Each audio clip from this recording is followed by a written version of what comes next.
கோவையை அடுத்த கருமத்தம்பட்டியில் கைது செய்யப்பட்ட மாவோயிஸ்டுகள் ரூபேஷ், ஷைனா, அனூப், கண்ணன், வீரமணி ஆகியோரது நீதிமன்ற காவல் மே 25ஆம் தேதி வரை நீட்டிக்கப்பட்டுள்ளது. கோவை மாவட்ட முதன்மை நீதிமன்ற நீதிபதி பொங்கியப்பன் முன்னிலையில் மாவோயிஸ்டுகள் இன்று ஆஜர்படுத்தப்பட்டனர். அப்போது ஆணைக்கட்டி பகுதியில் மதுக்கடைகளை மூடுவது தொடர்பாக பேச முயன்ற மாவோயிஸ்டுகளின் வாயை பொத்தி காவல்துறையினர் சிறைக்கு அழைத்துச் சென்றனர். சேலம் மாவட்டம் ஆத்தூரில் உரிய ஆவணங்களின்றி எடுத்துச் செல்லப்பட்ட 1 கோடி ரூபாய் மதிப்புள்ள கணினி உதிரி பாகங்கள் பறிமுதல் செய்யப்பட்டன.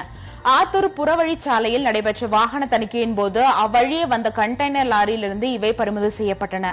அதேபோல ஈரோடு மாவட்டம் கோபி அருகே தாசப்ப கவுண்டன் புதூர் பகுதியில் நடந்த வாகன சோதனையில் மினி வேனில் சென்றவரிடம் இருந்து 75,000 ரூபாய் பறிமுதல் செய்யப்பட்டது.